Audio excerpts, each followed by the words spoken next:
안녕하세요. 말씀을 품고 말씀을 살아내는 바이블 189 263번째 날, 오늘은 사무엘상 17장입니다. 오늘 17장은 성경에서 가장 유명한 이야기 중에 하나인 다윗과 골리앗의 싸움인데요.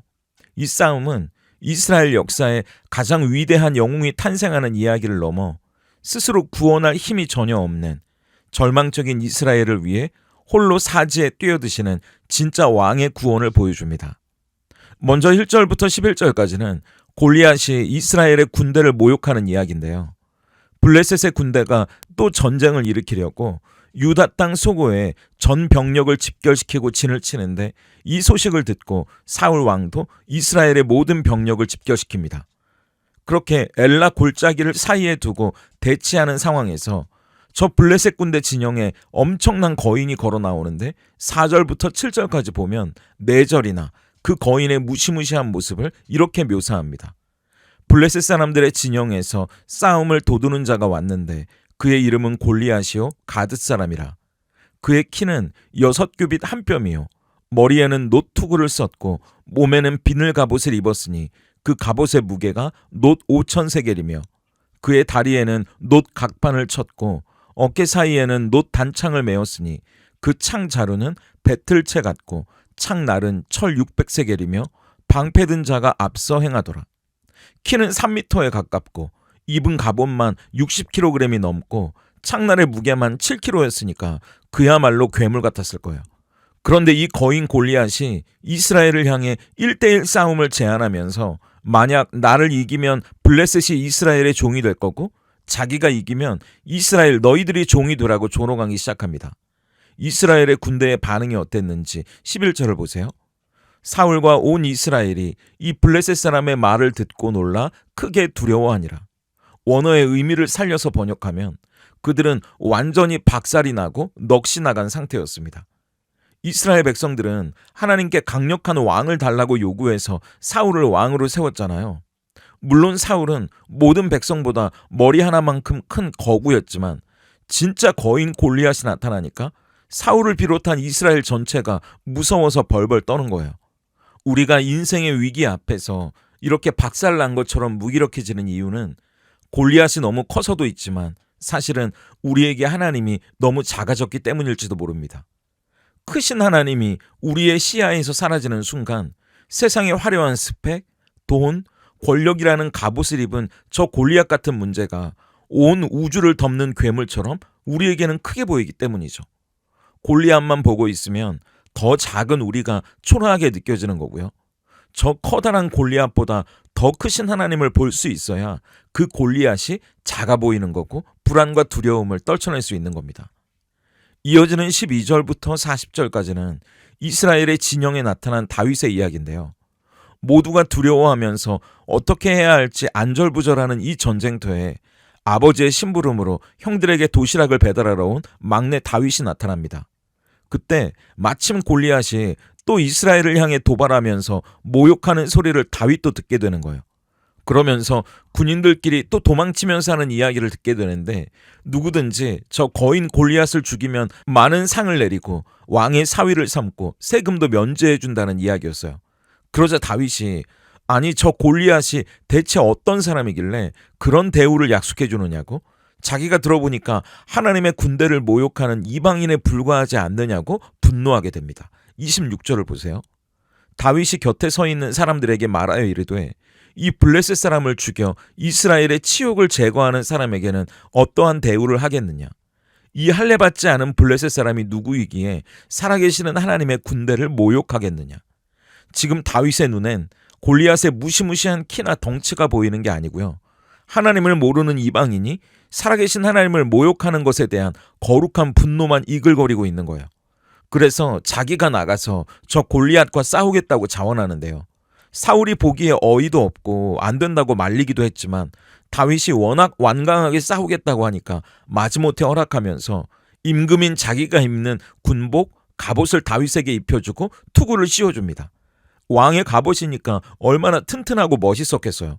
그런데 다윗은 그 갑옷을 입고 걸어보다가 익숙하지 않으니까 과감하게 벗어던지고 맨몸으로 골리앗을 향해 가는 거예요. 40절을 보세요.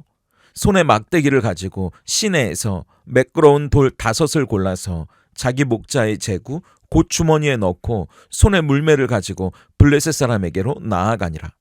3미터나 되는 거인, 그것도 사람 하나 무게의 갑옷을 입고 있는 저 괴물 같은 골리앗 앞에 어떤 갑옷도 걸치지 않고 물맷돌 5개만 가지고 맨몸으로 나아가는 이 다윗을 보면서 우리와는 참 반대구나, 그런 생각이 드는 거예요.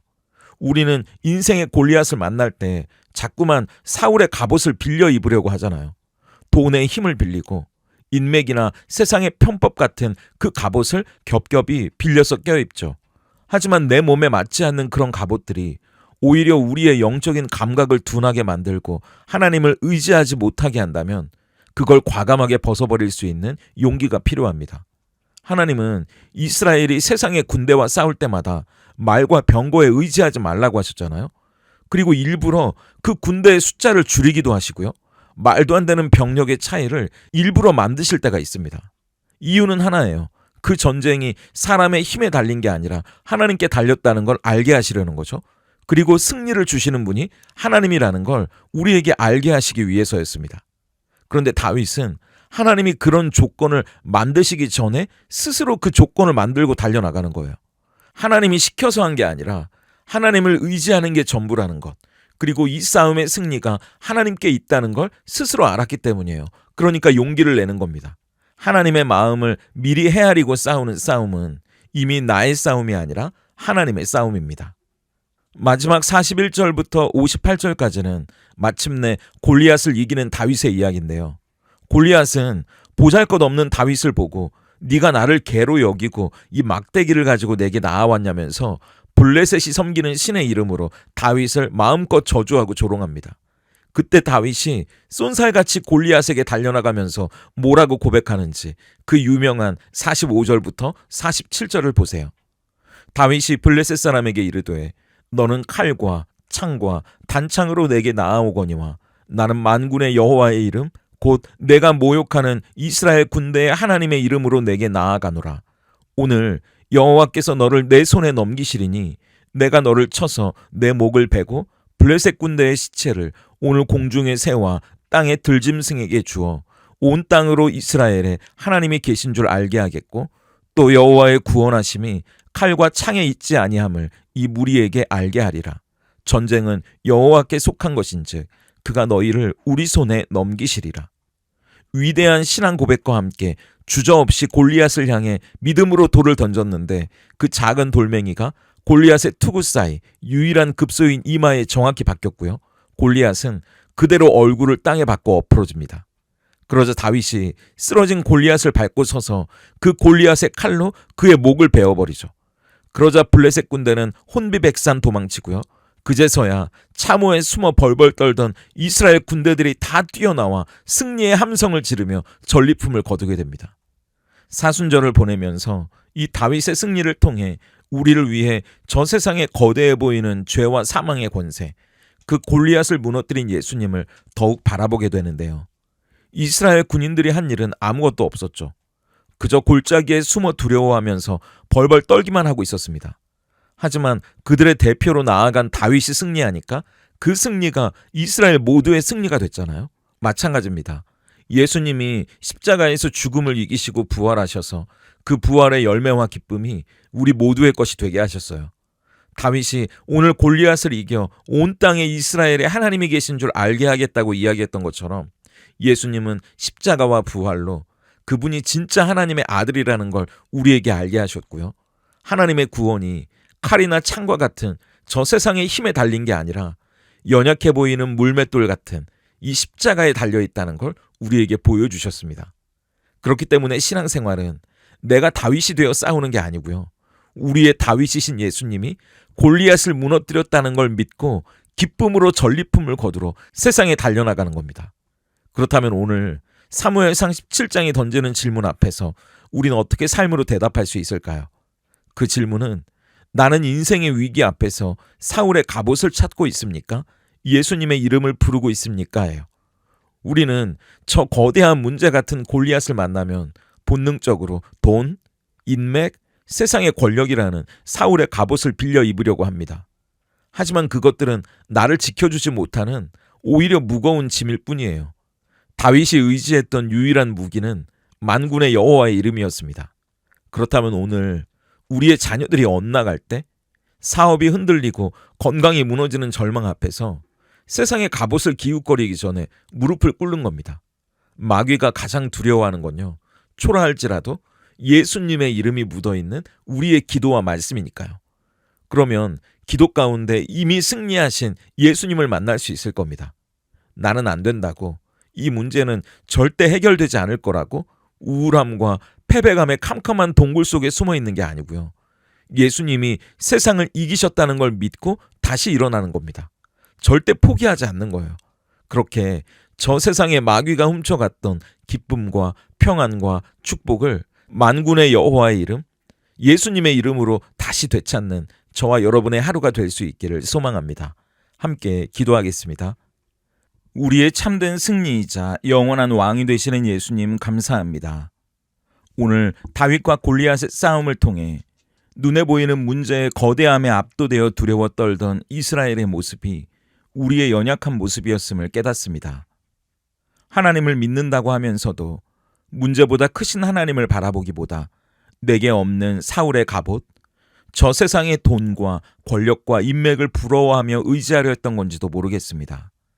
다윗이 몸에 맞지 않는 사울의 거추장스러운 갑옷을 과감히 벗어던지고 오직 만군의 여호와의 이름으로 나아갔던 것처럼 우리도 나를 지켜주지 못하는 헛된 세상의 방법들을 내려놓을 용기를 주시옵소서. 비록 내 손에 들린 것이 물맷돌과 같은 초라한 일상일지라도 예수님의 이름을 부르며 무릎으로 나아갈 때 우리 인생의 견고한 골리앗이 무너지는 것을 보게 하시옵소서. 사순절의 여정 속에 죄와 사망의 권세라는 거대한 골리앗을 향해 홀로 십자가를 지고 오르사 완벽한 승리를 거두신 참된 다윗 예수님을 바라봅니다. 우리의 대장 되신 예수님께서 이미 세상을 다 이겨놓으셨음을 믿사오니 이제는 더 이상 두려움과 절망에 속아 참호 속에 웅크려 있지 않게 하시고 십자가의 승리를 나의 승리로 선포하며 마귀에게 빼앗겼던 평안과 기쁨의 전리품을 되찾아 누리는 당당한 믿음의 사람으로 살아가게 하시옵소서. 예수님의 이름으로 기도드립니다. 아멘.